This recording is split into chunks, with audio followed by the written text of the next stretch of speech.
രാത്രി ലേഖനങ്ങൾ, അങ്ങനെയുള്ളൊരു കളക്ഷൻ. വിശുദ്ധരുടെ ഗ്രന്ഥങ്ങൾ മാത്രം ബാക്കി ഞാനത് ജീവൻ തുടിച്ചതിനകത്തോടെ മിസ്റ്ററി. അതുകൊണ്ടാണ് ഈ ദൈവരാജ്യത്തിന്റെ, അതാണ് ഈ ലൂക്ക 8:10 പറയുന്നത്, ദൈവരാജ്യത്തിന്റെ രഹസ്യങ്ങൾ അറിയാനുള്ള വരം ലഭിച്ചിരിക്കുന്നത് നിങ്ങൾക്കാണ്, മറ്റുള്ളവർക്കാകട്ടെ ഉപമകളിലൂടെ നൽകപ്പെടുന്നു. അവർക്ക് പാരബിൾസ് മാത്രമേ അവർക്ക് കിട്ടുള്ളൂ, പക്ഷേ രഹസ്യം കിട്ടത്തില്ല. Mysteries of the kingdom of God. അപ്പം ദൈവരാജ്യത്തിന്റെ രഹസ്യങ്ങൾ അറിയാനുള്ള വരം ലഭിച്ചിരിക്കുന്നത് നിങ്ങൾക്കാണ്, മറ്റുള്ളവർക്കാകട്ടെ ഉപമകളുമാണ്. അപ്പൊ ലോകത്തിലെ ആളുകൾക്കെല്ലാം കിട്ടുന്ന ഉപമകളും പാരബിൾസും അത്ഭുതങ്ങളൊക്കെ കിട്ടും, പക്ഷെ രഹസ്യം കിട്ടത്തില്ല. മിസ്റ്ററീസ്, രഹസ്യം കിട്ടുന്നത് വെളിപാടിലൂടെയാണ്. അതാണ് എഫെസസ് 3:3 പറയും, പൗലോസ് വെളിപാടിലൂടെയാണ് ഈ രഹസ്യം എനിക്ക് വെളിപ്പെട്ടത്. അത് തന്നെയാണ് ഗലാത്യ ലേഖനം 1:12 പറയും. അവിടെ വളരെ വ്യക്തമായിട്ട് പൗലോസ് പറയുന്നുണ്ട്, അതായത് എന്തെന്നാൽ മനുഷ്യരിൽ നിന്നല്ല ഞാൻ സ്വീകരിച്ചത്, ആരും എന്നതിനെ പഠിപ്പിച്ചതുമല്ല, യേശുക്രിസ്തുവിന്റെ വെളിപാടിലൂടെയാണ് എനിക്കത് ലഭിച്ചത്. അപ്പം പുസ്തകത്തിലൂടെ കിട്ടുന്നല്ലത്, ദൈവത്തിന്റെ ആത്മാവ് നൽകുന്ന വെളിപാട്, ആത്മാവിന്റെ രഹസ്യം നമ്മൾ വെളിപ്പെടുത്തി കൊടുക്കുന്ന തലമാണ്. ഹല്ലേലൂയ.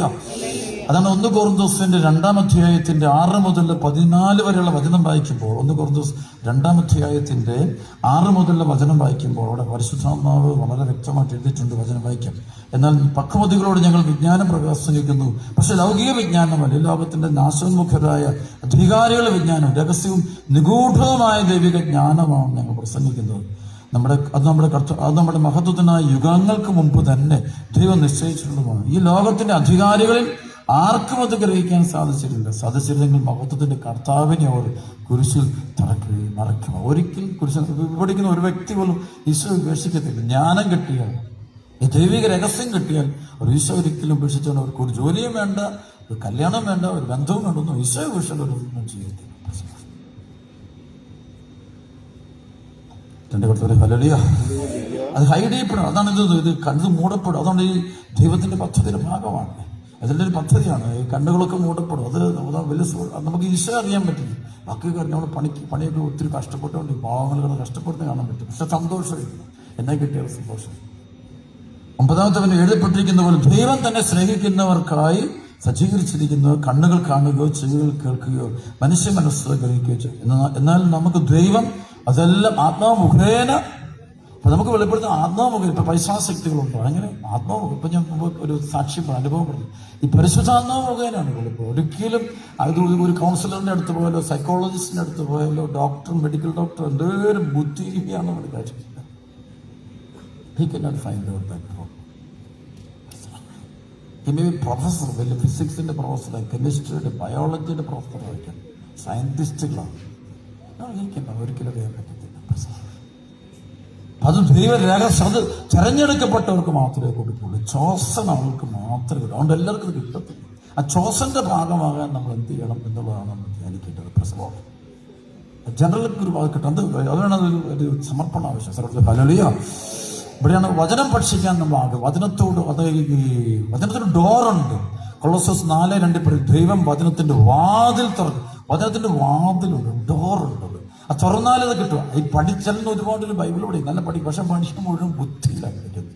ബുദ്ധി വെക്കുന്നതല്ല ജ്ഞാനം. ആ ജ്ഞാനം ഈ വചന ഹൃദയത്തിൽ തോന്നണം, ഹൃദയത്തിൽ. അതാണ് ലൂക്കാസ് സുവിശേഷത്തിന്റെ 8:15 പറയും, നല്ല നിലത്ത് വീണതോ അത് വിശുദ്ധവും നിർമ്മലവുമായ ഹൃദയത്തിൽ സംഗ്രഹിച്ച് ഗാഠമായി ചിന്ത. അപ്പോൾ ഹൃദയത്തിൽ ഈ വചനം വീണാൽ ആ വചനം അതേപടി ഈശോയായിട്ട് മാറും. ബുദ്ധിയിൽ വീണാൽ ഒന്നും സംഭവിക്കും. ഇങ്ങനെ ക്രിറ്റിസിസം നടത്തിക്കൊണ്ടിരിക്കും. ഹൃദയത്തിൽ വീണാൽ അതാരായിട്ട് മാറും? ഈശോയായിട്ട് മാറും.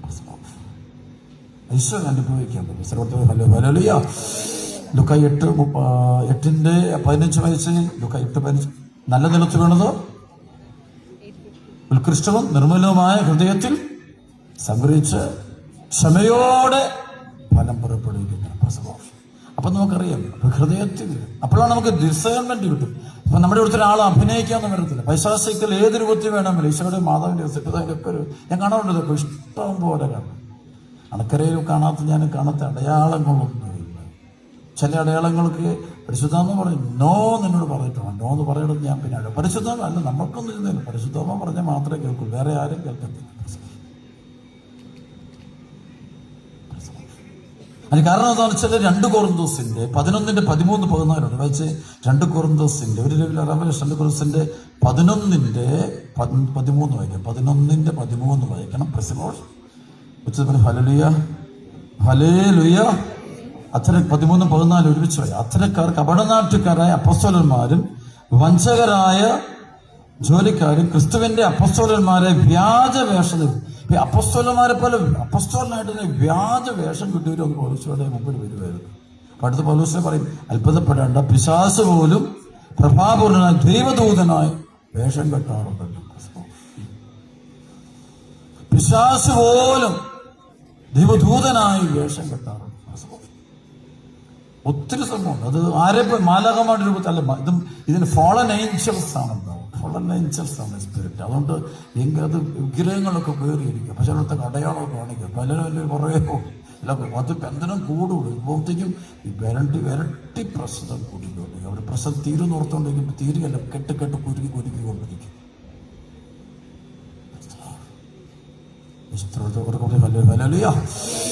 ഒരു വചനമാണ് നമ്മൾ എപ്പോഴും വിശ്വസിക്കേണ്ട വചനം. ഫിലിപ്പി ലേഖനത്തിന്റെ 2-ാം അധ്യായം 8 വായിച്ച് 6 മുതൽ വായിച്ച് 6 മുതൽ 11 വരെ വായിച്ച്.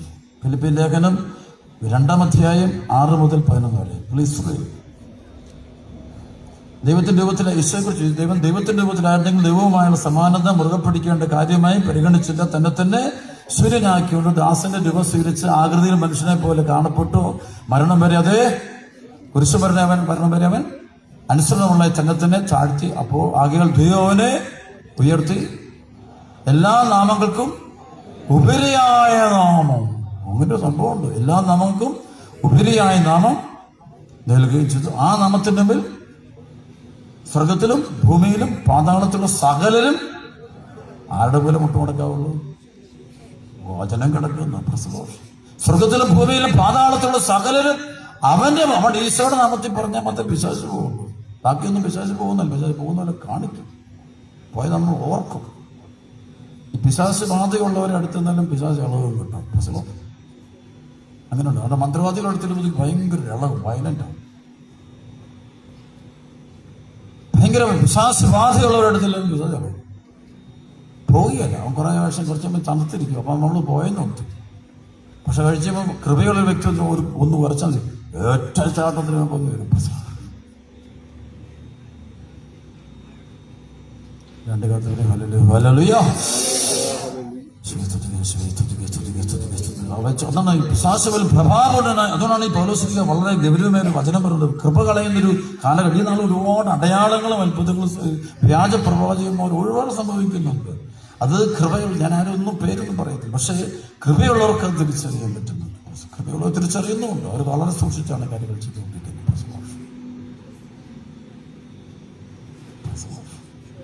രണ്ട് ഗ്രന്ഥത്തോടെ ഹല്ലേലൂയ. ഗലാത്യ ലേഖനം 1-ാം അധ്യായത്തിന്റെ 6 മുതൽ 9 വരെയുള്ള വചനം വായിച്ച്. ഗലാത്യ ലേഖനം 1-ാം അധ്യായം 6 മുതൽ 9 വരെയുള്ള വചനം വായിച്ച്. ക്രിസ്തുവിന്റെ കൃപയിൽ നിങ്ങളെ വിളിച്ചവനെ നിങ്ങൾ ഇത്ര പെട്ടെന്ന് ഉപേക്ഷിക്കുകയും വ്യത്യസ്തമായ ഒരു സുവിശേഷത്തിലേക്ക് തിരികുകയും ചെയ്യുന്ന എനിക്ക് ആശ്ചര്യം തോന്നുന്നു. വാസ്തവത്തിൽ മറ്റൊരു സുവിശേഷമില്ല. എന്നാൽ നിങ്ങളെ ഉപദ്രവിക്കാനും ക്രിസ്തുവിന്റെ സുവിശേഷം ദൂഷിപ്പിക്കാനും ആഗ്രഹിക്കുന്ന കുറെ ആളുകളുണ്ട്. ഞങ്ങൾ നിങ്ങളോട് പ്രസംഗിച്ചതിൽ നിന്ന് വ്യത്യസ്തമായൊരു സുവിശേഷം ഞങ്ങൾ തന്നെയോ സ്വർഗത്തിൽ നിന്നൊരു ദൂതൻ തന്നെയോ നിങ്ങളോട് പ്രസംഗിച്ചാൽ അവൻ ശാപിക്കപ്പെട്ടവനാകട്ടെ. ഞങ്ങൾ നേരത്തെ നിങ്ങൾ പറഞ്ഞ പ്രകാരം തന്നെ ഇപ്പോഴും ഞാൻ പറയും, നിങ്ങൾ സ്വീകരിച്ചതല്ലാത്ത നിങ്ങൾ സ്വീകരിച്ച സുവിശേഷമല്ലാതെ മറ്റൊന്ന് ആരെങ്കിലും നിങ്ങളോട് പ്രസംഗിച്ചാൽ അവൻ ശപിക്കപ്പെട്ടവനാകട്ടെ. ബൈബിൾ എഴുതി അനർത്ഥമസ്തിത്വം എന്ന് പറയും. ശപിക്കപ്പെട്ടവനായി തീരട്ടെ. യേശുവിന്റെ മുമ്പിലേക്ക് അവന്റെ നാമത്തിൽ ഞാൻ ഈ വിശ്വാസപേക്ഷം വേറൊരു പേര് കണ്ടില്ല. ഈശോയുടെ നാമം പറയുമ്പോൾ ദുഷ്ടാരൂപികള് ദൈവജനത്തിൽ ഇറങ്ങിപ്പോകുന്ന കാണാൻ പറ്റും. രണ്ട് കാലത്ത് ഹല്ലേലൂയ. ഒറ്റ വിളി വിളിച്ച് ഹല്ലേലൂയ. കൈയടിച്ച് കണ്ട നന്ദി പറഞ്ഞ് ബന്ധനം മൊത്തം ഉച്ചത്തിൽ പറ. ശക്തിയോടെ കെട്ടഴിഞ്ഞു പോകട്ടെ. രണ്ട് കാലത്ത് ഹല്ലേലൂയ ഹല്ലേലൂയ ഹല്ലേലൂയ.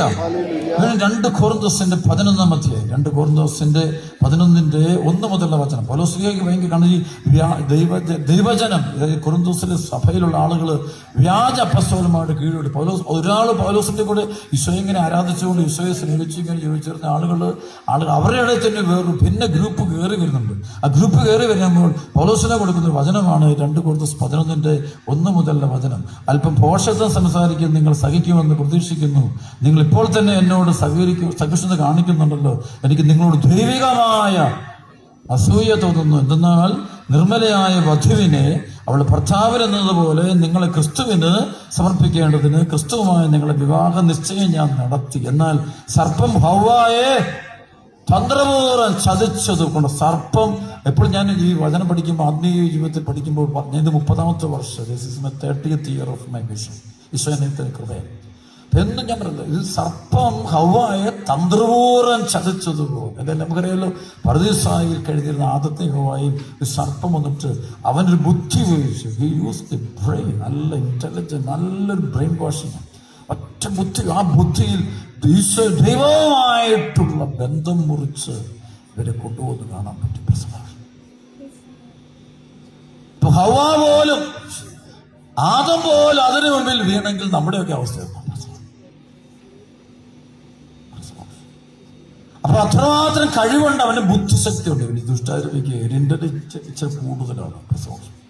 അവനത് അറിയണമെങ്കിൽ അതുകൊണ്ട് സുവിശേഷ മേഖല ഞാൻ പോകുമ്പോൾ ഇന്ന് ഒരുപാട് മേഖലയിൽ ആളുകൾ തലയ്ക്ക് വെച്ച് പ്രാർത്ഥിക്കും. പലപ്പോഴും ചോദിക്കും നിങ്ങൾക്ക് വേണ്ടി ആരാണ് ഇതിനു മുമ്പ് പ്രാർത്ഥിച്ചതെന്ന് ചോദിക്കുന്നത്.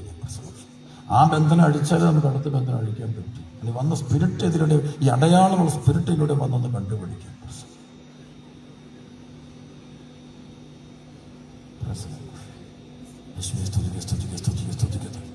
രണ്ട് കടത്തോടെ ഹല്ലേലൂയ, കൈകൾ അടിച്ചു കർത്താൻ നന്ദി പറയും. Hallelujah hallelujah. ഉച്ചത്തിൽ അടിച്ച് പോരാ നന്നായിട്ട്.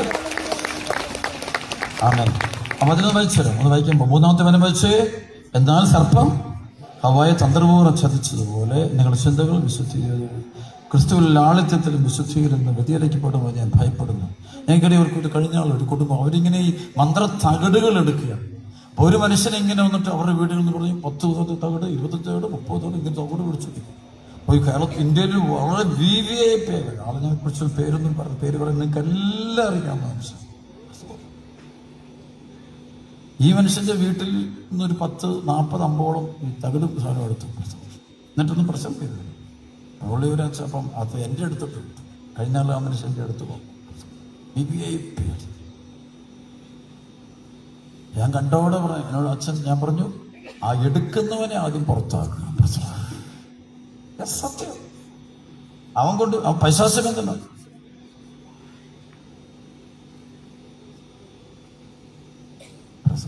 അപ്പൊ അദ്ദേഹത്തിന്റെ ഭാര്യ, അച്ഛ ഞാനിത് പലതവണ പറഞ്ഞു അച്ഛ, പക്ഷെ പുള്ളി അറിയാം. ഇന്ന് ഏറ്റവും കൂടുതൽ പക്ഷേ വിശ്വാസമില്ലാത്തവരുടെ തല മുഴുവനും കയറുന്നതാണ് അന്ധവിശ്വാസം. യേശുവിനെ അറിയാത്തവരുടെ എല്ലാം തലയില് അന്ധവിശ്വാസം. ലോകത്തിൽ അന്ധവിശ്വാസങ്ങൾ പറയുന്നവർ മുഴുവൻ എടുത്തു. ഈശോയെ അറിയാത്തവനാണ്. അതിന്റെ പതിവ് സത്യം അറിയുകയും, ഉറക്കെ പറഞ്ഞ് സത്യം അറിയുകയും. സത്യമാരാണ് ഈശോ. ഈശോ അറിഞ്ഞാൽ അതോടെ നമ്മുടെ ബന്ധനം മൊത്തം അഴിഞ്ഞു. The truth and truth will set you free. ഈശോയെ അറിയേണ്ട പോലെ അറിഞ്ഞാലേ ബന്ധനം അഴിയുള്ളൂ. അല്ല ഇനി നിങ്ങളുള്ളൂ. അടുത്ത ധ്യാനങ്ങൾ അടുത്ത് പഠിക്കുന്നു. അല്ലെങ്കിൽ നിങ്ങൾ ഇങ്ങോട്ട് പോകും. ഈ മുടുത്തൻ സൗഖ്യപ്പെട്ടപ്പോൾ ദേവാലയത്തിലേക്ക് പോയി, ബലിപീഠത്തിനടുക്കിലേക്ക് പോയി, കുർബാനയ്ക്ക് പോയി. ഞാൻ ഇവിടെയൊക്കെ നിങ്ങൾ പരിശുദ്ധ കുർബാനയാണ് സഭയുടെ. കാത്തലിക് ചർച്ചിന്റെ ഏറ്റവും വലിയ കേന്ദ്രം പരിശുദ്ധ കുർബാനയാണ്. അവിടെ എല്ലാം ഉണ്ട്. എല്ലാ നിധികളും അനുഗ്രഹങ്ങളും കൃപകളും മുഴുവൻ നിറഞ്ഞിരിക്കുന്ന സഭ. ഒരാൾക്ക് പൈശാചിക ബന്ധനം ഉണ്ടോ ഇല്ലോ എന്ന് കണ്ടുപിടിക്കുന്ന ഒറ്റ വഴിയോടെയാണ്. ആ വ്യക്തിക്ക് പരിശുദ്ധ കുർബാനയോടുള്ള ആ വ്യക്തിയുടെ അപ്രോച്ച് എങ്ങനെയാണ്? ആ കുർബാന കാണുമ്പോൾ ആൾക്കുള്ള ദൈവ ഭയമുണ്ടോ, ബഹുമാനമുണ്ടോ, ആദരവുണ്ടോ നോക്കും. എത്രമാത്രം വിശുദ്ധിയോടെ ആ ബലിപീഠത്തെ സമീപിക്കുന്നു. ബാലകമാര് പോലും അടുക്കാൻ ഭയപ്പെടുന്ന സ്ഥലത്തേക്ക് എന്തേറെ വിശുദ്ധിയോടെ ചെല്ലേണ്ടതാണ്.